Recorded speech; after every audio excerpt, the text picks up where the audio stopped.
Hello guys, very good evening to all. मैं हूं आपका आरपी सर। कैसे हैं आप सब? तो गाइस, आज हम लोग पेपर नंबर 21 को डिस्कस करेंगे। एक्चुअली बीच में लेट इसलिए हो गया क्योंकि मेरी तबीयत ख़राब हो गई है और आज भी तबीयत ख़राब ही है। बट फिर भी मैं आप लोगों के लिए लेक्चर रिकॉर्ड कर रहा हूँ क्योंकि ऑलरेडी 2 दिन का डिले हो चुका है। काफ़ी बच्चों का कॉल और मैसेजेस आ रहे हैं कि सर प्लीज़ वीडियो अपलोड करें जल्दी से जल्दी। ठीक है, टेस्ट पेपर्स की वीडियो सॉल्यूशंस प्लीज़ प्रोवाइड करें। तो आज मैं आप लोग के लिए सॉल्यूशन बना रहा हूँ, बट हो सकता है कि बीच में एक आधे दिन फिर डिले हो जाए क्योंकि कुछ दिन से 1-2 दिन से मेरी तबीयत जो है काफ़ी ख़राब चल रही है। तो आज थोड़ा बहुत सही है तो मैं आप लोग के लिए वीडियो बना पा रहा हूँ। ये क्लियर गाइस? तो चलिए स्टार्ट करते हैं। आपसे बस एक विनती है कि प्लीज़ वीडियो को देखें लास्ट तक और चीज़ें सीखने की कोशिश करें एंड ज़्यादा से ज़्यादा वीडियो को शेयर करें, चैनल को शेयर करें, ज़्यादा से ज़्यादा सब्सक्राइब करवाएं ताकि मैं ऐसे ही आप लोगों के लिए काम करता रहूं और आप लोगों को इससे बेनिफिट होता रहे। चलिए गाइस, तो यहाँ पर हमारे पास पेपर नंबर 21 आज हम लोग देखें किस तरह का पेपर आया है हमारे पास, कैसे लेवल ऑफ क्वेश्चन क्या था, इजी है, मुश्किल है, मीडियम है, कितने मुश्किल है, कितने आसान है। और जैसा कि आपको पता है लास्ट में, हर पेपर के लास्ट में हम लोग एवरेज स्कोर भी डिस्कस करते हैं, तो वो भी आप देख सकते हैं। तो पहला क्वेश्चन स्क्रीन पर हमें दिख रहा है कि when 10 ml of 0.1 molar acetic acid जिसका पीके इतना दिया हुआ है titrated against 10 ml of 0.1 molar ammonia solution. Okay, तो एसिटिक एसिड हमारे को पता है कि हमारा वीक एसिड होता है और यहाँ पे दिया हुआ है अमोनिया सॉल्यूशन, मतलब NH3 को अगर मैं वाटर में डालूंगा तो ये हमें पता है सभी को, तो ये क्या बना लेता है, ये NH4OH बना लेता है। तो इसका मतलब ये वीक बेस हो गया। तो जब वीक एसिड को वीक बेस के साथ टाइट्रेट करवाएंगे तो ऑब्वियस ही बात है, तो पीएच यहाँ पे हमें इक्विवेलेंट पॉइंट निकालना है, उस पीएच निकालना है इक्विवेलेंट पॉइंट पे। तो मैं पीएच का यहाँ पे फॉर्मूला क्या लगाऊंगा गाइस, 7 प्लस का हाफ PKA माइनस PKB, क्योंकि पीके भी इसने दिया हुआ है। तो कितना हो गया यहाँ पे देखो, 7 प्लस प्लस का हाफ, पीके कितना है 5 माइनस का 5, तो ये कितना आ गया गाइस, 7 आ गया। तो 7 पीएच हमारा होगा इक्विवेलेंस पॉइंट पर, न्यूट्रल होगा। क्लियर? इक्विवेलेंस पॉइंट पे क्या होगा, न्यूट्रल होगा। तो ये पहला आंसर आ गया पहले क्वेश्चन का सी। चलिए दूसरा क्वेश्चन देखते हैं। इसने बोला चूज द इनकरेक्ट स्टेटमेंट।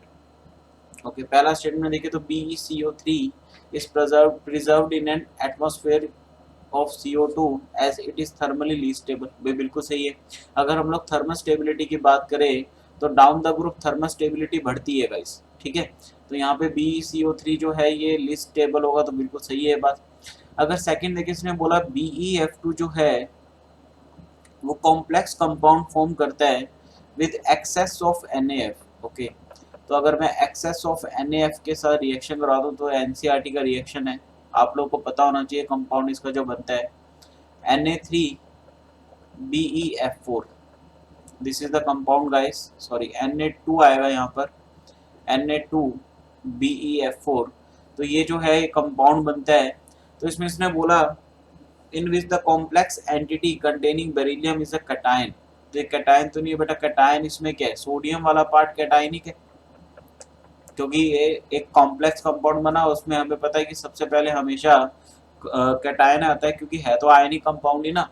तो सोडियम यहाँ पर क्या है बेटा, कैटायन है, जबकि इसने बोला यहाँ पर बेरिलियम कैटायन है, जबकि बेरिलियम एनायनिक पार्ट में आता है। तो इसका मतलब यही हमारा आंसर आ जाएगा, यही इनकरेक्ट स्टेटमेंट है। अगला करें, अगला इसने दिया है कंपाउंड, इसका ऑप्टिकल रोटेशन -45 डिग्री दिया है। तो इसने पूछा है कि नीचे वाले कंपाउंड का ऑप्टिकल रोटेशन क्या होगा।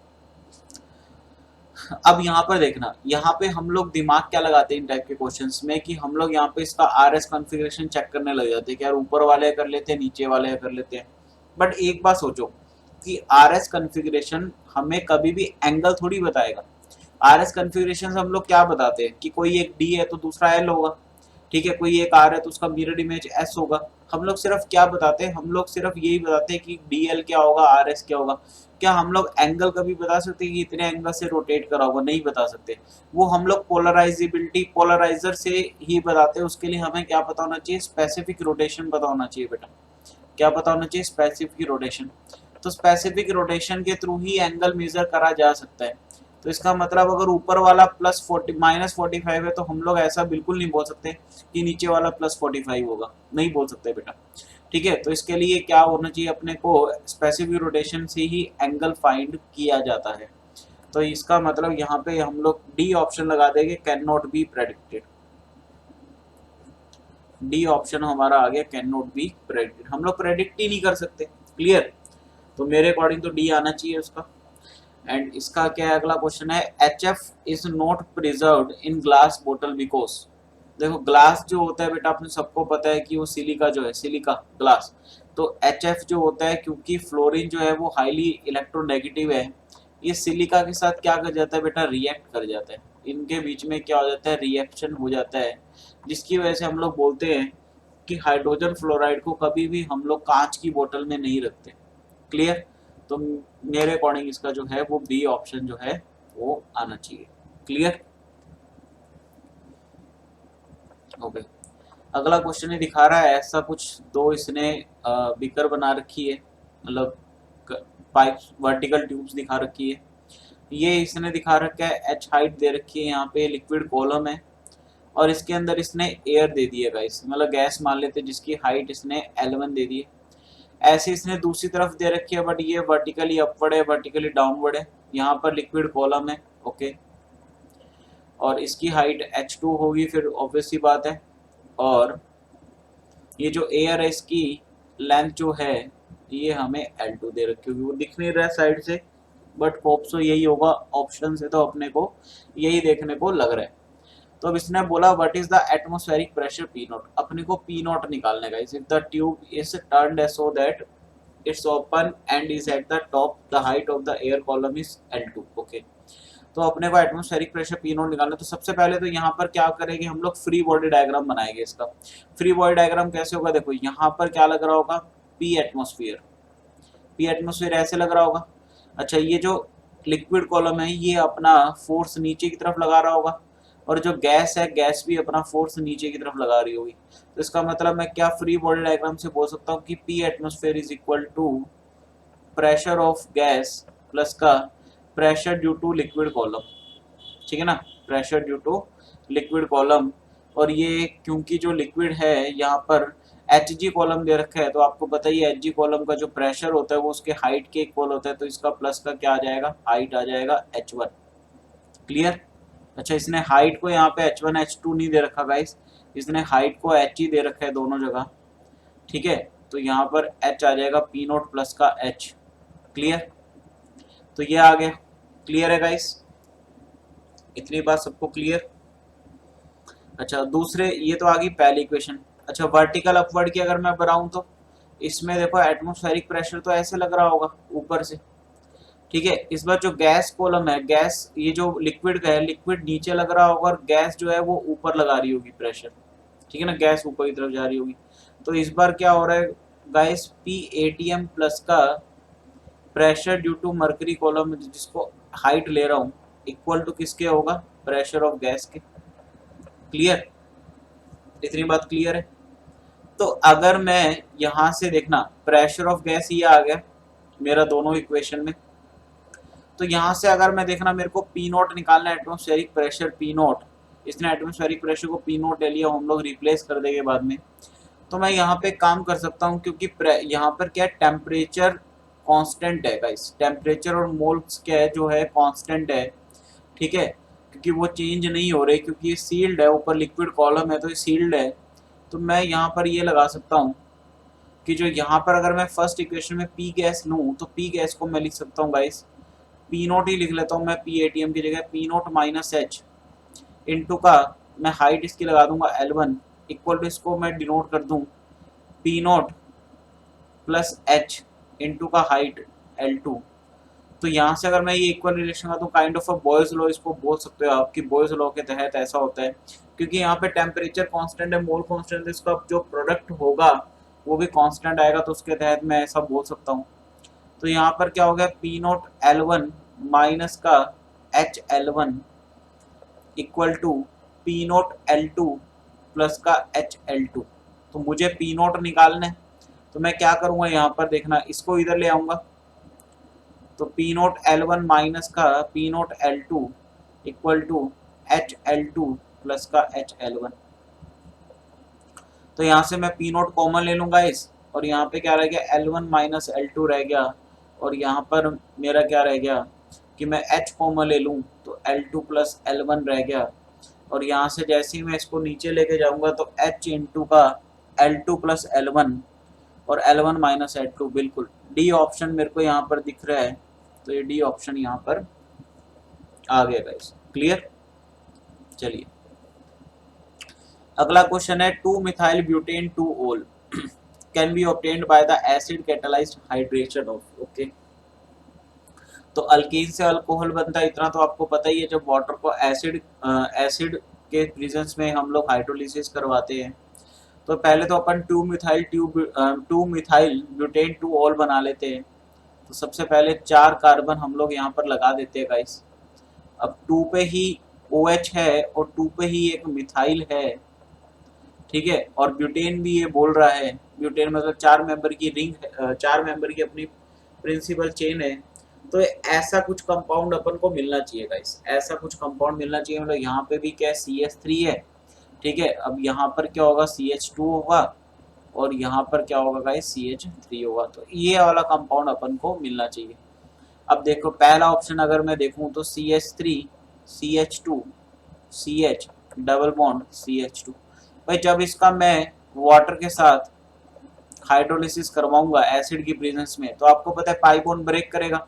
अब पाई बॉन्ड या तो इधर जाएगा या इधर जाएगा, तो यहाँ पे कार्बोकैटायन बनता है गाइस। कार्बोकैटायन आपको पता है स्टेबल जहां होगा वहीं प्रोडक्ट ज्यादा बनेगा। तो ये अगर इस पाई बॉन्ड को मैं ऐसे मोड़ दूं, सॉरी इस तरफ मोड़ दूं, ये वाला गलत है क्योंकि इस तरफ मोड़ूंगा तो कार्बोकैटायन इधर बनेगा, प्राइमरी कार्बोकैटायन है, और अगर इस पाई बॉन्ड को इधर मूव करता तो सेकेंडरी कार्बोकैटायन बना, तो ये ज्यादा स्टेबल है। तो यहाँ पर क्या बन रहा है, यहाँ पे प्रोडक्ट बन जाएगा जो अपना वो CH के साथ क्या लग जाएगा OH लग जाएगा गाइस, और यहाँ पर CH3 हो जाएगा। तो अगर मैं देखूं तो ये 2 मिथाइल ब्यूटेन 2 तो नहीं बन रहा क्योंकि C के साथ OH और CH3 भी आना चाहिए नीचे, इस वाला पहला तो गलत हो गया। अगर मैं दूसरे की बात करूं तो दूसरे में सीधा देखो CHOH आ जाएगा, तो ये भी नहीं बनेगा बेटा, तो दूसरा भी गलत हो गया देख के। तीसरा हम लोग करके देखते हैं। तीसरा अगर मैं देखूं CH3 twice double bond CH3। अब ये बॉन्ड कैसे टूटेगा, ये बॉन्ड वहां टूटेगा जहां पे ज्यादा स्टेबल कार्बोकैटायन बनता होगा। अगर इधर मैं कार्बोकैटायन बनाऊंगा तो देखो 3 कार्बन में जा रहा है, 2 कार्बन इसका अटैच है नहीं, ये खुद है, तो ये क्या हो गया टर्शरी, ठीक है ना, इसके साथ भी जुड़ा होगा ये। और अगर इस पाई बॉन्ड को इधर मैं इधर इधर तरफ मूव करता हूँ तो इधर आएगा तो इधर सेकेंडरी बनेगा। तो अपने क्या करेंगे, इस पाई बॉन्ड को इधर तरफ ब्रेक कर देंगे। पाई बॉन्ड जैसे ही इधर ब्रेक करेंगे तो मैं आपको बना के दिखाया था यहाँ पर, अगर आपको कंफ्यूजन आ रही है तो ये कुछ इस तरह का सीन हो जाएगा गाइस। CH के ऊपर माइनस, यहाँ पे पॉजिटिव, और ये CH3।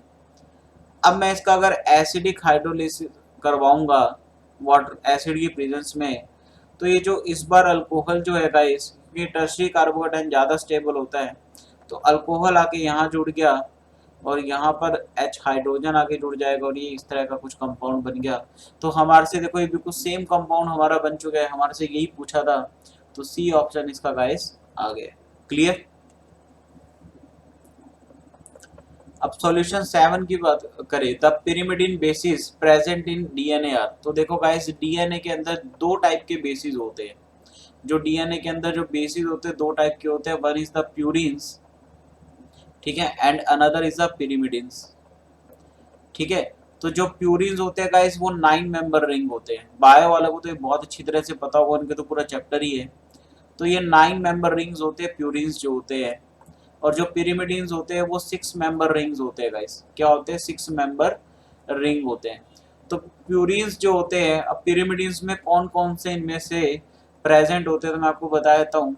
साइटोसिन एंड थाइमिन, ये होता है DNA के अंदर गाइस।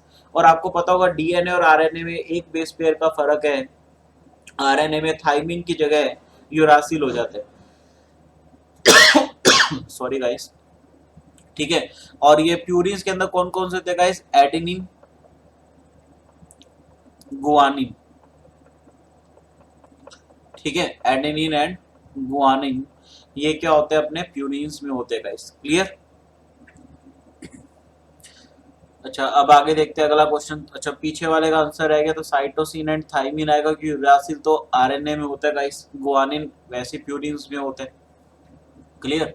तो अगला है which of the following is not isostructural with SiCl4।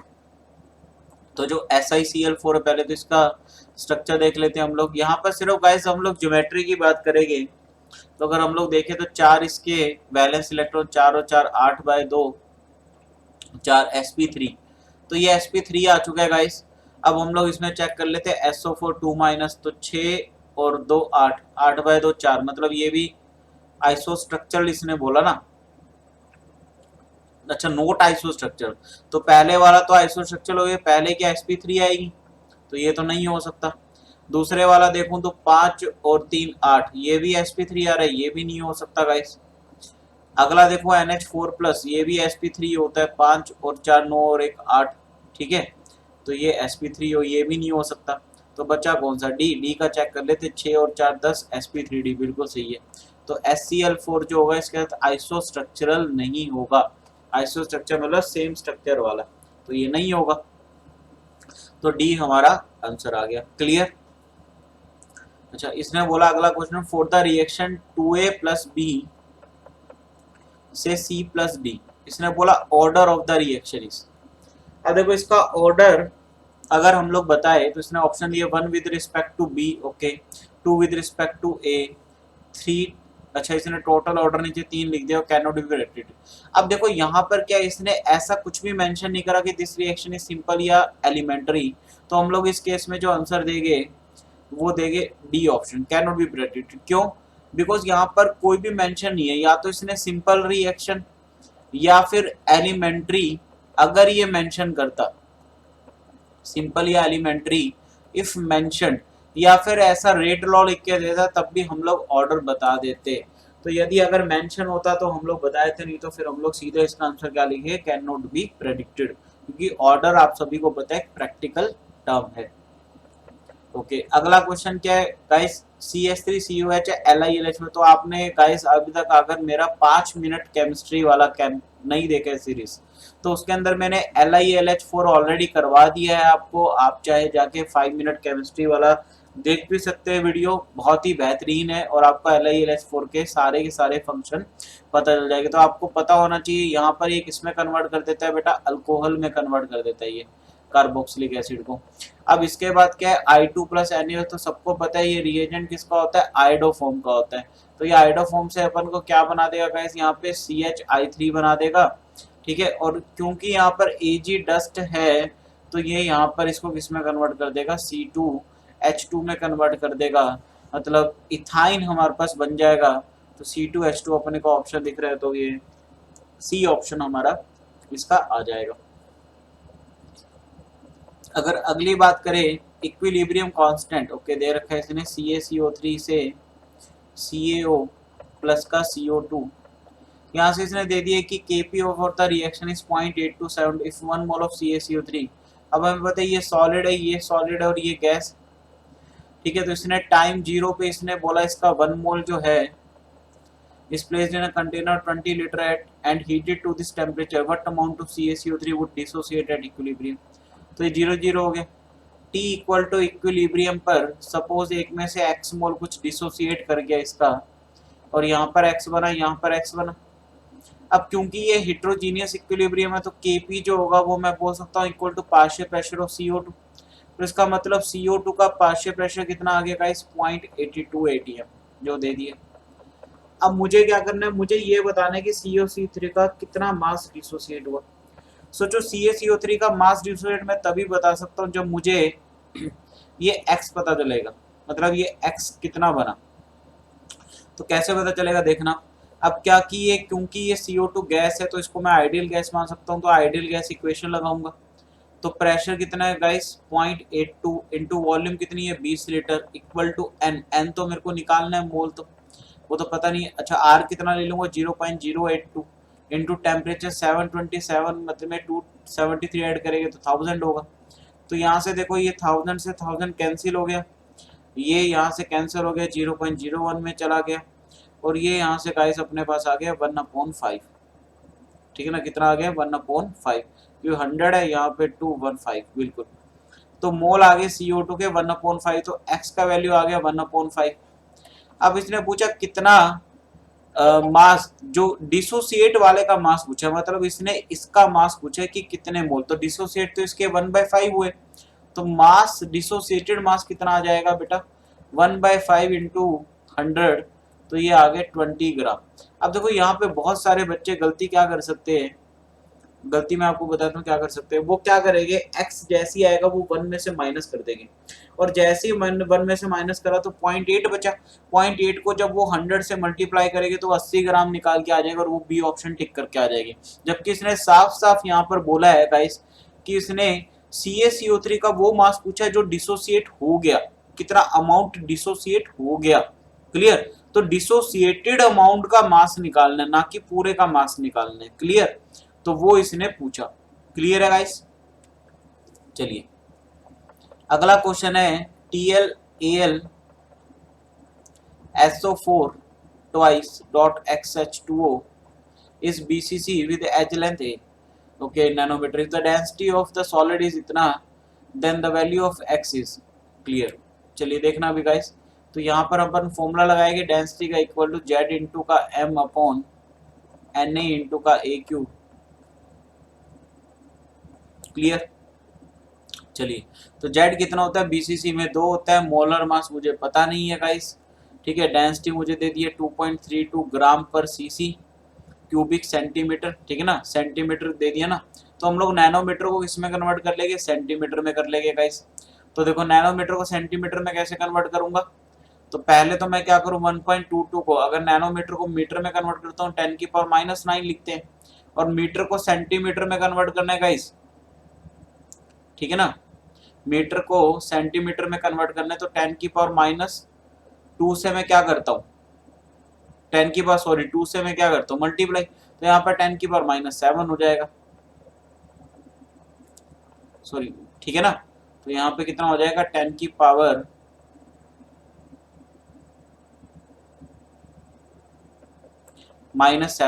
इसका क्या आ जाएगा क्यूब आ जाएगा बेटा, clear.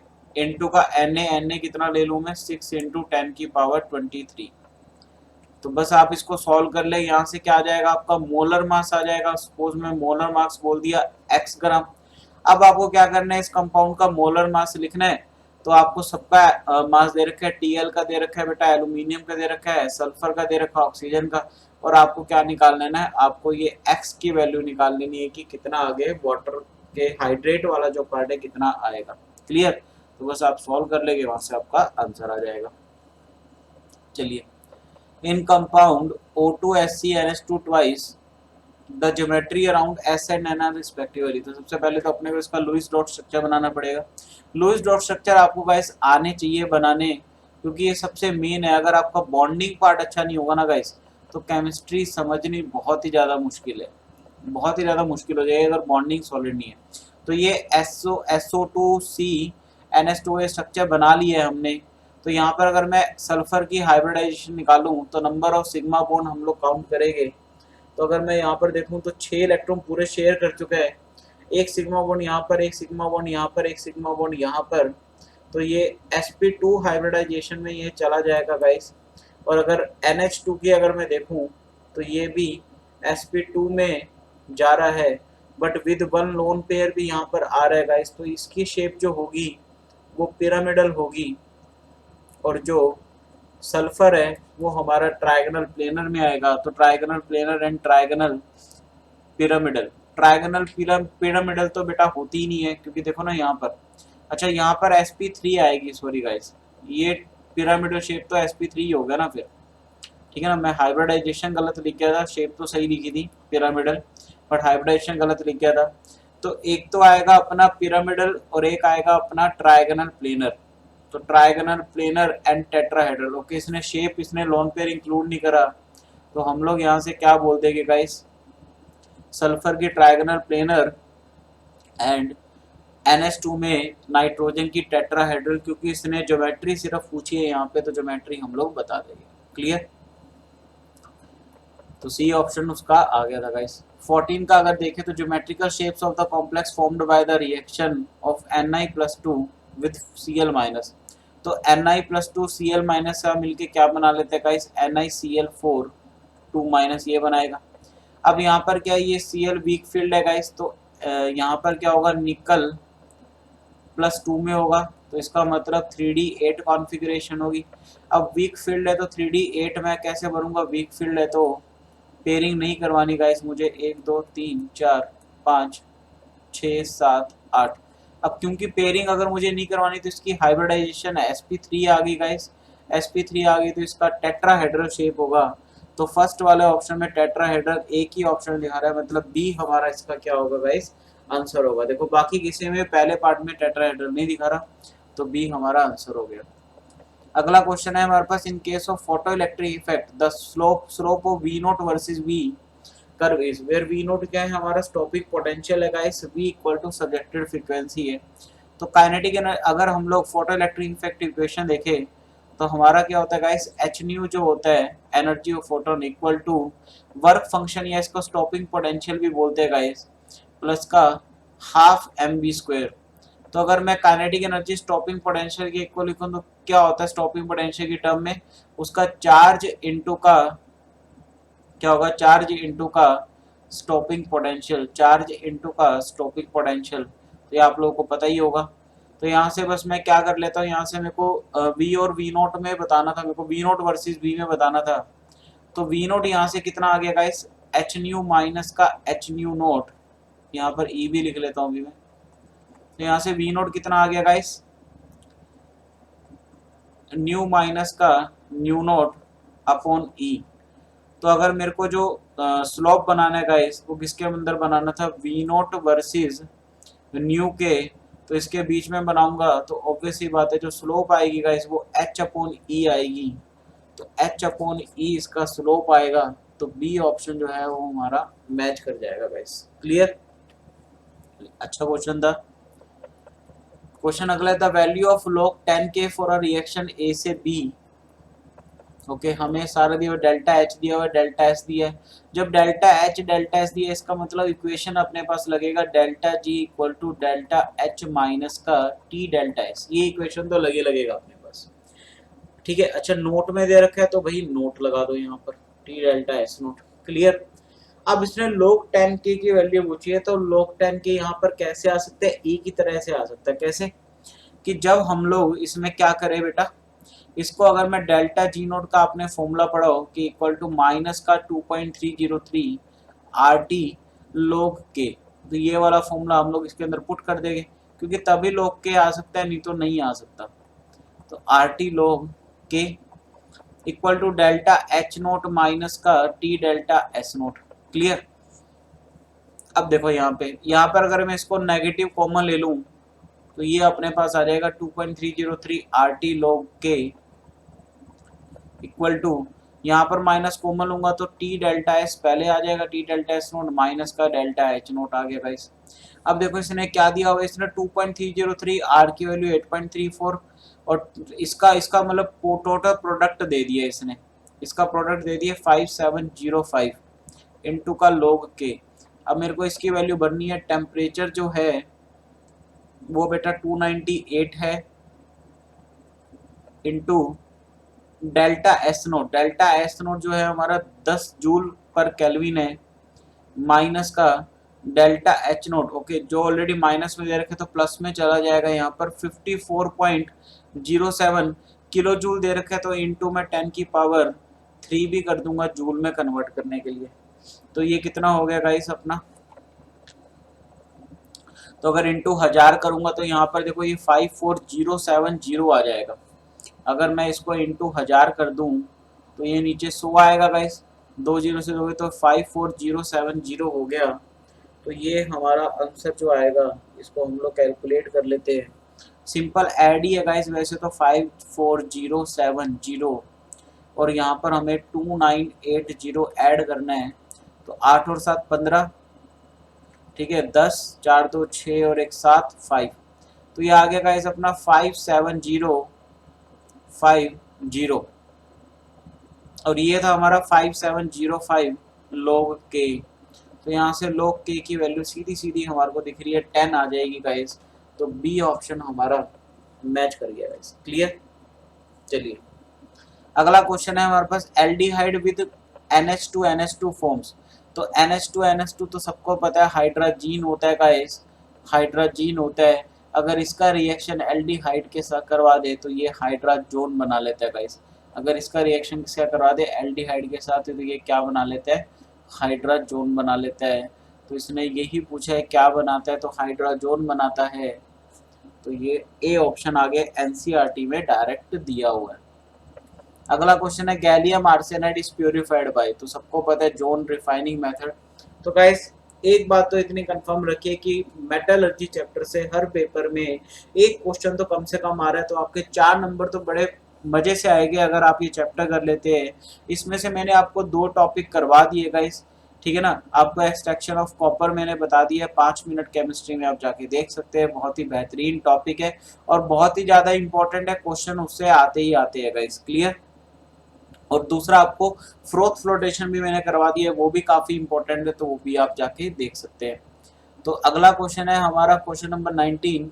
In the nucleophilic substitution reaction SN2 SN1 the reactivity of alkyl halide follows a sequence.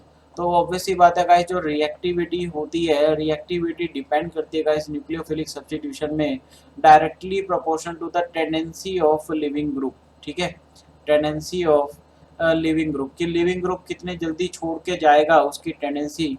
तो आपको पता होना चाहिए डाउन द ग्रुप वाली ये सीरीज है गाइस, और डाउन द ग्रुप में आर आई की सबसे ज्यादा होगी, सबसे ज्यादा आर आई मतलब आई माइनस होगा, फिर एफ माइनस होगा, फिर सॉरी आई माइनस, फिर बी आर माइनस, फिर सी एल माइनस, फिर एफ माइनस। मतलब ये डी ऑप्शन, ये फर्स्ट ऑप्शन यहाँ पर आ जाएगा गाइस, आई माइनस, फिर बी आर माइनस, फिर सी एल एफ माइनस, फिर एफ माइनस। Clear guys. तो ये ऑप्शन आ जाएगा, तो ये हमारा आंसर आएगा। क्लियर।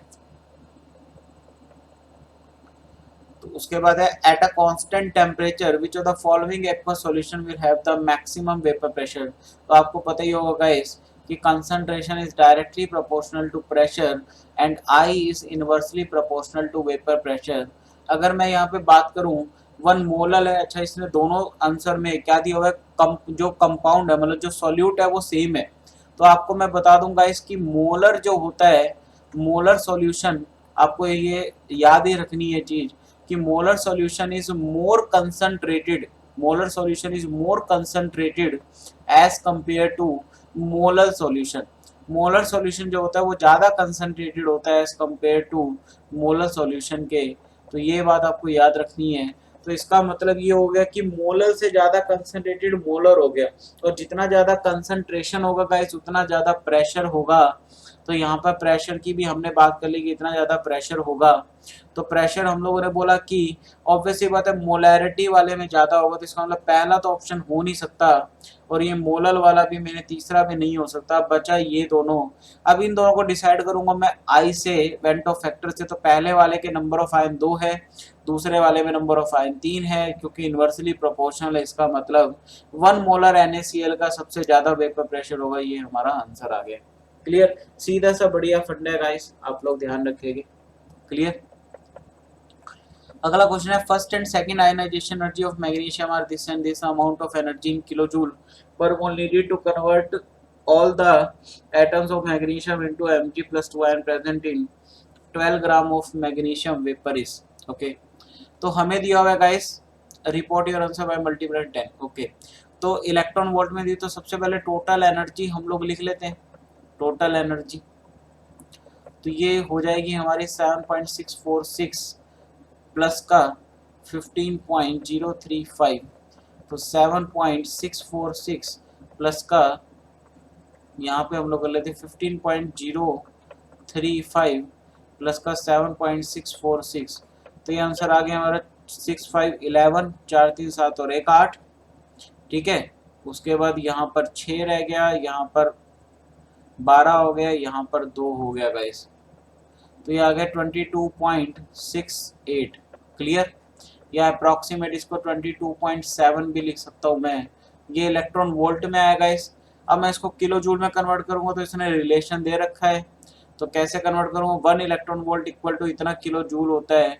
तो total energy in kilo joule में कैसे कर दूंगा, 22.7 को मैं मल्टीप्लाई कर दूंगा 96.5 से। तो इसको जरा मल्टीप्लाई करते, 227 को 965 से मल्टीप्लाई अगर करेंगे तो कितना आएगा, 7 5 35, 5 टू द 10 13, 5 टू द 10 और एक 11, 7 5 35 42, 6 टू द 12 16, 6 टू द 12 और एक 13, उसके 9 7 द 56, ठीक है, नो सॉरी 9 7 द 63, ठीक है ना, 9 7 द 63, तो यहाँ पर 3 आ गया, 6 कैरी आ गया, 9 टू द 18, 19 की बाई थी 24, तो यहाँ पर 2 आ गया, 9 टू द 18 और 19 20, तो कितना आ गया, 5 3 2 5, 6 3 9 और एक 10, 4 3 9 और एक 10 और एक 11, 2 2, तो ये आ गया 221055, तो ये आ गया गाइस 2210.55, 2 डेसिमल प्लेस पे हमने लगा दिया, इतना आ गया किलो जूल पर मोल। क्लियर। अब इसने बोला कि 12 मिलीग्राम मैग्नीशियम वेपर है, तो 12 मिलीग्राम को पहले तो ग्राम में कन्वर्ट कर लो गाइस, 12 इंटू 10 की पावर -3 ग्राम होगा, ठीक है। अब अपोन में क्या, इसका 24 ग्राम मोलर मास होता है गाइस, तो ये आ गया 1/2, तो ये आ गया गाइस 0.5 इंटू 10 की पावर -3, मतलब ये आ गया 5 इंटू 10 की पावर -4, तो इतने की एनर्जी कितनी होगी, तो हम लोग क्या करें, बस यहाँ पर एनर्जी लिख लेते हैं, इतने मोल की कितनी होगी, तो ये कितना हो जाएगा गाइस, 5 इंटू 10 की पावर -4 इंटू का 2210.55, इतना हो गया। अब इसको मल्टीप्लाई कर लेते हैं गाइस हम लोग, 221055 इंटू का 5, तो 5 5 25 27, 2 5 5 टू द 10, 5 टू द 10 और एक 11, तो ये यहाँ से कितना आ गया गाइस, अब 4 ये और 2 ये गाइस, ठीक है, तो 6 हो गया ना, यहाँ पर 6 हो गया, 1 2 3 4 5 6, 1 2 3 4 5 6, तो ये 1.10 आ गया गाइस, 1.10, तो आंसर इसका आ जाएगा। अच्छा 10 से मल्टीप्लाई भी करना है गाइस, अगर इसको मैं 10 से मल्टीप्लाई भी कर दूँ, report your answer by multiplying with 10, तो जैसे ही मैं 10 से मल्टीप्लाई करता हूँ तो ये 11 आ जाएगा इसका आंसर, तो 11 आ गया गाइस, 11 आ गया, इसने बोला ना 11 आ गया, नियरेस्ट इंटीजर के पास 11 आ जाएगा। क्लियर। चलिए अगला दिया हुआ, the molar conductivity of aqueous solution of a weak acid HA is इतना and its pH is 4, the value what is the value of pK। Okay, तो इसने यहाँ पर कुछ अपने को दे दिया है कि लैम्डा नोट मोलर NaA का इसने दे दिया है हमें 100, लैम्डा नोट मोलर HCl का इसने हमें दे दिया गाइस 425, और लैम्डा नोट मोलर NaCl का इसने दे दिया गाइस, ये 2 बार रिपीट हो गया आई थिंक मेरे से, 125। क्लियर। चलिए अब मुझे HA का बताना है, तो HA का कैसे मैं निकालूंगा, देखना बड़ा सिंपल होता है ये प्रोसेस।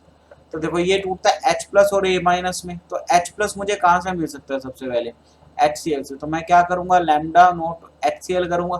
अब यहाँ से देखो Cl माइनस एक्स्ट्रा आ गया, तो Cl माइनस पॉजिटिव में एक्स्ट्रा आया, तो इसको मेरे को घटाना है, तो मैं क्या करूंगा, NaCl को क्या कर दूंगा, माइनस कर दूंगा गाइस, तो NaCl को मैं यहाँ पर क्या कर दूंगा, घटा दूंगा। अब माइनस में मेरा Na प्लस एक्स्ट्रा आ गया, तो मेरे को प्लस में Na प्लस चाहिए होगा, तो मैं प्लस क्या कर दूंगा, सोडियम एसीटेट कर दूंगा, Na कर दूंगा। तो HCl का यहाँ पर मेरे पास कितना है गाइस, 425 है, माइनस का NaCl का 125 है, प्लस का Na का 100 है, तो 425 में से 125 माइनस करा गाइस, ये आ गया 300, ठीक है ना, ये आ गया कितना, 0 और 0 4 में 300, 300 प्लस 100 400, तो 400 हमारे पास यहाँ पर आ चुका है। अब मेरे को क्या निकालना है, pKa निकालना है गाइस, तो देखना कैसे निकलेगा, क्योंकि वीक एसिड है तो K का फॉर्मूला अल्फा से निकलेगा कहीं ना कहीं, तो मैं यहाँ पर अल्फा निकाल सकता हूँ गाइस। अल्फा का फॉर्मूला होता है molar conductance at normal concentration upon initial at infinite dilution, तो molar conductance at normal concentration में तो 200 दिया हुआ है HA का, और नीचे कितना आ गया 400, तो ये आ गया हाफ, ये आ गया 0.5। क्लियर। तो अल्फा इतना आ गया। अब क्योंकि पीएच 4 दी हुई है तो गाइस H प्लस कितना आ जाएगा 10⁻⁻⁴, और ये H प्लस क्या होता है सी अल्फा के इक्वल होता है। बस अपना काम बन गया। K इक्वल टू अपने पास क्या होता है C alpha square upon 1 minus alpha. तो सी अल्फा देखो, सी अल्फा स्क्वायर को मैं कैसे लिख सकता हूँ सी अल्फा इंटू अल्फा।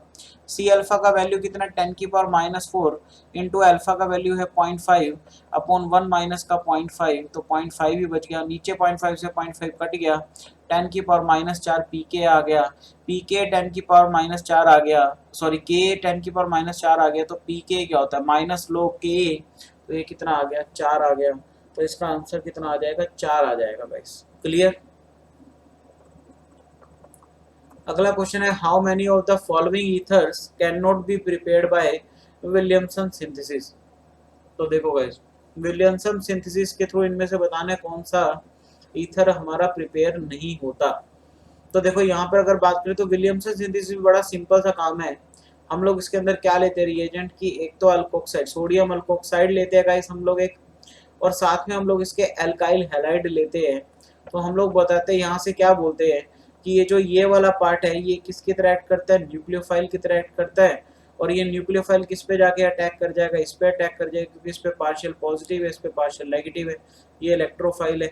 तो जैसे ही अटैक करेगा तो यहाँ से क्या बन जाएगा गाइस ROR बन जाएगा और साथ में NaX बन जाएगा। तो this is the Williamson synthesis. But इसने बोला अब इनमें से कौन सा ईथर बनेगा, तो ईथर बनने की यहाँ पे कोई ना कोई कंडीशन होगी गाइस। तो कंडीशन क्या होती है आप खुद सोच के देखो कि न्यूक्लियोफाइल है, तो जब न्यूक्लियोफाइल अटैक करे तो ऑब्वियसली बात है स्टेरिक क्राउडिंग रोल प्ले करेगा यहाँ पे। तो इसका मतलब अगर ये R ग्रुप बल्कि हुआ तो फिर ये न्यूक्लियोफाइल इस पे अटैक नहीं करेगा। या फिर दूसरा क्या कर सकते हो कि अगर ये अल्काइल ग्रुप मान लो बेंजीन हो गया, तो बेंजीन के साथ अगर कोई हैलोजन जुड़ा है तो ऑब्वियसली बात इस सिंगल बॉन्ड में क्या आ जाएगा डबल बॉन्ड करेक्टर आ जाएगा, जिसकी वजह से बॉन्ड इजीली ब्रेक नहीं होगा, तो उस टाइम पे भी ईथर नहीं बनेगा। तो अगर मैं पहला देखूं तो CH3OCH2CH3 ये किस तरह बनाया होगा गाइस कि CH3CH2 O माइनस Na+, तो ये हमने अल्कोक्साइड आयन ले लिया और CH3Cl ये ले लिया, तो इससे क्या बन गया हमारा ये, तो ये तो बन जाएगा, तो इसका मतलब ये तो हो नहीं सकता। क्लियर, क्योंकि कैन नॉट बी प्रिपेयर्ड पूछा। अगला है C6H5OCH3। अब यहाँ पे बच्चा क्या करता है, बच्चा सोचता है कि मैं ऐसा बना लूँ। देखना बच्चा यहाँ पर क्या बनाएगा, देखना यहाँ पे क्या बनाते हैं लोग कि वो ऐसा अल्कोक्साइड सोच लेते हैं और साथ में उसने CH3Cl ले लिया। अब क्योंकि यहाँ पर क्या है ये बल्कि ग्रुप है, तो बच्चा सोचता है यार यहाँ पे तो अटैक होगा नहीं, इसका मतलब ये आंसर हो गया। नहीं, आप यार इसको उल्टा भी तो ले सकते हो, दोनों तरफ अल्काइल ग्रुप है ना ईथर के दो, तो आप इसको ऐसा लो, इसको ऐसा मान लो कि आप CH3O- मान लो प्लस का यहाँ पर ले लो आप C6H5 और यहाँ पर ले लिया आपने क्या Cl। बट यहाँ पर क्या है देखना ये न्यूक्लियो, अच्छा सॉरी ये वाला तो आप ले ही सकते हो, सॉरी मैं गलत बोल गया। यहाँ पर क्या है न्यूक्लियोफाइल बल्कि थोड़ी है, न्यूक्लियो ये वाली पोजीशन बल्कि नहीं होनी चाहिए, तब तो न्यूक्लियोफाइल आके अटैक कर ही जाएगा। ये तो बहुत छोटा ग्रुप है तो इस पे तो आराम से आके न्यूक्लियोफाइल अटैक कर जाएगा गाइस, तो ये तो हो जाएगा, ये तो बन जाएगा। जबकि यहाँ पे नहीं बनेगा। अगर यहाँ वाला केस देखे तो बेंजीन के साथ क्लोरीन आ रहा है, इस पे पार्शियल डबल बॉन्ड करेक्टर आ गया, तो अगर ये वाला करते तो ये नहीं आता। अब यहाँ पे देखिए C6H5 twice O CH3 thrice, तो यहाँ पर देखे तो यहाँ पर दोनों तरफ ही बेंजीन लगा हुआ है, तो यहाँ पर ये नहीं हो सकता, इसका मतलब ये आंसर आ गया हमारा। अगला देखिए CH3 थ्राइस CO CH3 ये भी हो जाएगा, क्योंकि ये CH3 बहुत छोटा ग्रुप है, इसका न्यूक्लियोफाइल बड़ा इजीली अटैक कर जाएगा, ये नहीं हो सकता, ये भी नहीं हो सकता। अच्छा अगला है C2H5O ट्वाइस O, ये भी हो जाएगा, इस दोनों तरफ सिंपल ही है, ये भी हो जाएगा, तो ये भी नहीं हो सकता। अगला जो है वो दोनों तरफ क्या टर्शरी वाले ग्रुप है, तो ये पॉसिबल नहीं है, क्यों यहाँ पे स्टेरिक क्राउडिंग वाला फैक्टर आ जाएगा। तो हमारा दो आंसर आ गया इसका कि दो इनमें से ईथर नहीं बन सकते। कौन कौन से, थर्ड वाला और लास्ट वाला। क्लियर, चलिए अगला दिया how many of the following groups if substituted at ortho and para position of chlorobenzene increase its reactivity towards nucleophilic substitution. तो ये न्यूक्लियोफिलिक सब्स्टिट्यूशन टुवर्ड्स कब रिएक्टिविटी इंक्रीज करेगी, जब इलेक्ट्रॉन विड्रॉइंग ग्रुप इनके साथ क्या लगे होंगे, इलेक्ट्रॉन विड्रॉइंग ग्रुप। तो इलेक्ट्रॉन विड्रॉइंग ग्रुप अपन को देखने का, इस इलेक्ट्रॉन विड्रॉइंग, इलेक्ट्रॉन खींचने वाले ग्रुप। तो इलेक्ट्रॉन विड्रॉइंग कौन कौन से हो गए, एक तो हमारा हो जाएगा Cn माइनस का, इस सॉरी Cn जो ग्रुप है इसमें नाइट्रोजन के ऊपर माइनस चार्ज होता है। तो एक तो हमारा हो गया ये कार्बोक्सिलिक एसिड हो गया, ये खींचेगा, NO2 हमारा खींचेगा C, ठीक है ना। OCH3 तो हमारा देगा, NHCH3 ये भी हमारा देगा क्योंकि प्लस आई है CH3, तो एक यहाँ पर हो जाएगा हमारा Cn जो होता है गाइस। अच्छा, कार्बन के साथ ट्रिपल बॉन्ड आता है तो ये भी हमारा ग्रुप बिल्कुल बनेगा क्योंकि ये पाई बॉन्ड इधर ब्रेक करेगा और ये कार्बन इलेक्ट्रॉन खींचेगा, बिल्कुल सही है। Cn भी आएगा तो 3 आ गया, तो 3 हमारे आंसर आ गए, ये 3 आ गए इसका आंसर। क्लियर। अगला क्वेश्चन है, how many of the following are lanthanides, uranium, praseodymium, didymium, erbium, gadolinium, curium, hafnium, osmium, iridium. तो इनमें से ऐसे कुछ तो ऐसे है जो हम लोगों ने सुने हुए गाइस। यूरेनियम है नहीं लैंथेनाइड, एक तो ये Pr है गाइस, ठीक है, प्रेसिडोनियम, एक एर्बियम है Er, एक ये वाला है, एक ये है, एक गैडोलिनियम है, ठीक है। ये 3 तो अपने को दिख रहे हैं गाइस, ये लैंथेनाइड्स है। अच्छा, कौन कौन से नहीं है, यूरेनियम नहीं है गाइस, हाफनियम नहीं है क्योंकि डी ब्लॉक एलिमेंट्स है, ये लैंथेनाइड तो है नहीं, ठीक है ना, ये एफ ब्लॉक नहीं है। और इरिडियम भी अपना, अच्छा क्यूरियम भी अपना जो है वो, मेरे को इस पे पक्का डाउट नहीं है, तो गाइस इसका 3 या 4 आंसर आएगा इसका। मेरे को क्यूरियम का ध्यान नहीं है कि ये अपना लैंथेनाइड्स में, एक्टिनाइड्स में मेरे को लग रहा है, आई थिंक एक्टिनाइड्स में आता है, मेरे को लैंथेनाइड का ध्यान नहीं है, तो मेरे अकॉर्डिंग इसका 3 या 4 आंसर आना चाहिए गाइस, ठीक है ना। बाकी एक बार फिर भी आप इसको चेक कर लेना, not sure, I am not sure about that, कि इसके ऊपर मैं श्योर नहीं हूँ, तो एक बार आप इसको जरूर चेक कर लेना, प्लीज चेक इट गाइस। मैं लिख भी देता हूँ, प्लीज चेक दिस क्वेश्चन, क्योंकि गलत बताने से बेटर है गाइस कि मैं इससे बेटर आपको साफ बता दूं कि मेरे को इसका ध्यान नहीं है। क्लियर। तो ये हमारा पेपर था, और दो पेपर जो था काइंड ऑफ ज़्यादा मुश्किल नहीं था, हाँ कुछ क्वेश्चन बहुत अच्छे थे और ज़्यादा मुश्किल नहीं था, तो मैं इसमें आपका लगा के चल रहा हूँ कम से कम भी आप 85 टू 90 मार्क्स तो इसके अंदर स्कोर अगर करते हैं तो काफ़ी बेटर आपका परफॉर्मेंस है, काफ़ी अच्छा आपका तैयारी है। तो ये हमारा पेपर था guys. Okay, thank you very much कि आप लोगों ने मेरे को इतना, आप लोगों की तरफ से रिस्पांस मिल रहा है, आप लोगों की तरफ से इतना अच्छा प्यार मिल रहा है गाइस कि मैं, मेरे अंदर और भी ज़्यादा मतलब इच्छा होती है कि मैं आप लोगों के लिए और भी बहुत सारी चीज़ें करूं, ठीक है। बस ड्यू टू टाइम फैक्टर की, टाइम की कमी के कारण मैं चाहते हुए भी मतलब ज़्यादा चीज़ें नहीं कर पाता। कुछ तबीयत मेरी ख़राब चल रही है 2 दिन से, तो इसलिए मैं ज़्यादा चीज़ें वैसे ही नहीं कर पा रहा था, बट फिर भी मैंने आज आप लोगों के लिए वीडियो बनाया बिकॉज मैं नहीं चाहता कि मेरी वजह से एटलीस्ट आपका नुकसान हो, तो इसलिए मैंने आपके लिए ये पेपर सॉल्व करा। और कुछ बच्चों का मेरे पे जैसे मैसेज आया था कि उन्होंने बोला कि सर 27 नंबर पेपर जो है वो प्लीज़ उसका सॉल्यूशन बना दो, तो बेटा वही है कि मैं कोशिश करूँगा कि कल तक आपको 27 नंबर पेपर भी मैं आपको डिस्कस कर दूँगा, बिकॉज जस्ट वही है कि टाइम और तबीयत ख़राब है इस टाइम पे, दोनों ही चीज़ें हैं। तो जितना जल्दी हो सकता है मैं कल तक पूरी कोशिश करूँगा कि कल हम लोग 27 नंबर पेपर एक बार डिस्कस कर लेंगे। क्लियर। चलिए गाइस, एंड हाँ गाइस, एक लास्ट में बात और कहना चाहूँगा, जो भी स्टूडेंट्स या कौन है मुझे नहीं पता, एटलीस्ट अगर आप लोगों को मेरा पढ़ाया हुआ नहीं अच्छा लगता है, आपको लगता है कि मैं अच्छा नहीं पढ़ा रहा या मुझे नॉलेज का, मैं आप लोगों की मेरे से ज़्यादा अच्छी नॉलेज है, तो प्लीज़ गाइस अपने पास रख के उसको कमेंट डाल के उसको सामने वाले को नीचा दिखाना, मतलब ये कहीं की चीज़ नहीं है गाइस। अगर आप मेरा चैनल देख रहे हो, अगर मैं आपको पढ़ा रहा हूँ तो कहीं ना कहीं तो मेरे को आपसे ज़्यादा नॉलेज होगी गाइस। अगर आपको लगता है कि आपको मेरे से ज़्यादा अच्छी नॉलेज है या मेरे को ज़्यादा अच्छी नॉलेज नहीं है, तो प्लीज़ चैनल ना देखें, आप ना वीडियोस देखें, आप किसी और टीचर की वीडियो देख ले जो आपको लगता है कि वो ज़्यादा इंटेलिजेंट है या उसको आपसे ज़्यादा आता है। क्योंकि अगर मेरा लेवल आपको मैच नहीं करता, आपको लगता है कि मैं बहुत सिंपल पढ़ाता हूँ, मेरा लेवल ज़्यादा अच्छा नहीं है, मुझे सीखने की ज़रूरत है, तो गाइस वो मुझे पता है कि मुझे कितना आता है, मेरे अंदर कितनी कैपेबिलिटी और मुझे कितना चाहिए। क्लियर। तो वो आपको बताने की जरूरत है। प्लीज़ ये अब्यूज़ करना बंद कर दे यार, कमेंट्स में अब्यूज़ अगर आप करेंगे तो गाइस उस चीज़ पे दिक्कत होगी, क्योंकि मैं फिर आप लोगों को ब्लॉक कर दूंगा इस पर, ठीक है। मैं आगे से लेक्चर डालना ही बंद कर दूंगा, ठीक है ना, क्योंकि मुझे कोई फ़र्क नहीं पड़ता कि मैं यूट्यूब पे सिर्फ आप लोगों की हेल्प करने के लिए आ रहा हूँ, ठीक है, ऐसा कुछ नहीं है, मेरा मोटिव ये नहीं है कि मैं इससे पैसा कमाने आ रहा हूँ। बहुत सारे बंदों के मन में ये होता है, बच्चों के मन में, अरे सर आगे यूट्यूब पे पैसा इनकम कमाएंगे, ये करेंगे वो करेंगे। गाइस वो बहुत दूर की बात है, ठीक है। और मैं पैसे कमाने के लिए यूट्यूब पे नहीं आ रहा, मैं आप लोगों की हेल्प करने के लिए यूट्यूब पे आ रहा हूँ।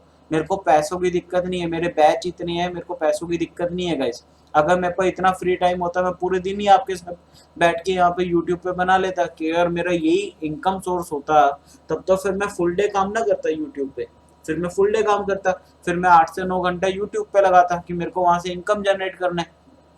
तो मेरा इनकम का सोर्स तो मेरा चल रहेगा इस, ठीक है, वो मुझे कोई दिक्कत नहीं है उसमें।